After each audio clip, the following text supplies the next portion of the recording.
गोविंदा साहू के स्वर में टीसी म्यूजिक पर सुने यह गीत।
लइका बन के हो गजानन खेलेला जतय हाँ लइका बन के हो।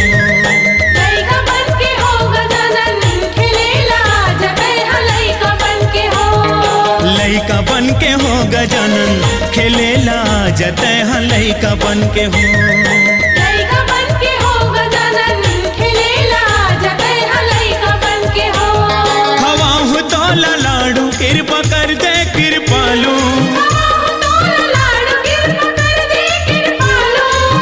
सुन ले गोहार देवा मोर मन के हो। लइका बन के हो गजानन खेलेला जतय हाँ लइका बन के हो।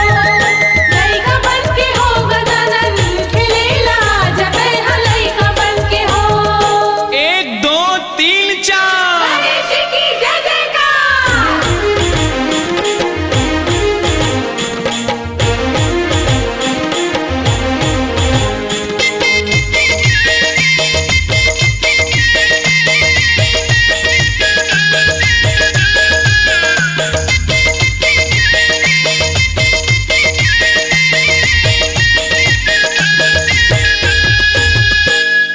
घानी मुनि खेलबो देवा रेस टिपलू कौला। भौरा बाटी गिल्ली डंडा औ आखी मुंदौला। औ आखी मुंदौला देवा औ आखी मुंदौला। भौरा बाटी गिल्ली डंडा औ आखी मुंदौला। घानी मुनि खेलबो देवा रेस टिपलू कौला। भौरा बाटी गिल्ली डंडा औ आखी मुंदौला। हे गौरी के लाला गणेशा भोला भाला। लागत हो पैया तोर चरणन के हो। लइका बन के हो गजानन खेलेला जतय हाँ लइका बन के हो। लइका बन के हो गजानन खेलेला जतय हाँ लइका बन के हो। 5 6 7 गणपति जी हमारे साथ।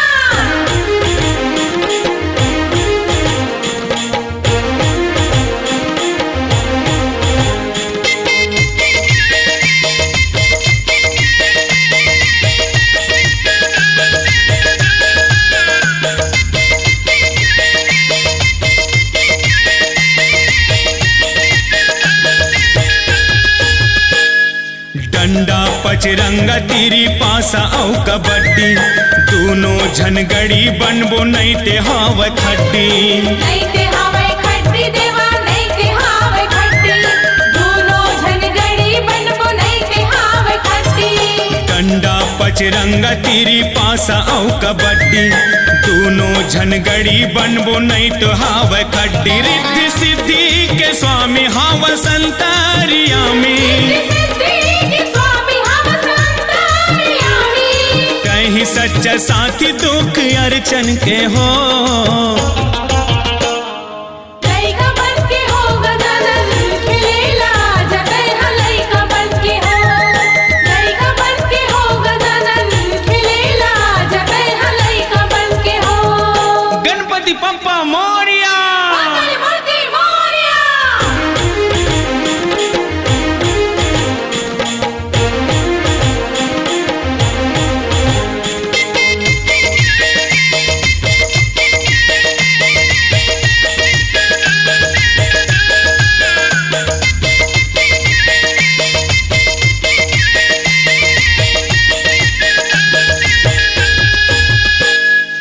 तीनों लोक में सबले पहली होते तोर पूजा, गजमुख रूप मोहे हावे चतुर्भुजा। हावे चतुर्भुजा देवा हावे चतुर्भुजा, गजमुख रूप मोहे हावे चतुर्भुजा। तीनों लोक में सबले पहली होते तोर पूजा, गजमुख रूप मोहे हावे चतुर्भुजा। जय जय हो लंबोदर सुमरे दास मनोहर, जय जय हो लंबोदर सुमिरे दास मनोहर। गोविंद लास है तोर दर्शन के हो, लइका बन के हो गजानन खेलेला जगह लइका बन के हो, लइका बन के हो गजानन खेलेला जगह लइका बन के हो। खवाहु तोला लाडू कृपा कर दे कृपालू, लाडू कृपा कर दे कृपालू। सुन ले गोहार देवा मोर मन के हो, लइका बन के हो गजानन खेलेला जगह लइका बन के हो, लइका बन के हो गजानन खेलेला जगह लइका बन के हो, लइका बन के हो गजानन खेलेला जगह लइका बन के हो, लइका बन के हो गजानन खेलेला जगह लइका बन के हो। श्री जय मां शीतला जस झांकी परिवार, ग्राम भोथली, आरंग, जिला रायपुर, छत्तीसगढ़ की प्रस्तुति झूलना झुलाओ दाई। कार्यक्रम हेतु संपर्क करें 9754000052। स्वरांजलि स्टूडियो, नेमीचंद गली नंबर 2, गंजपारा, रायपुर।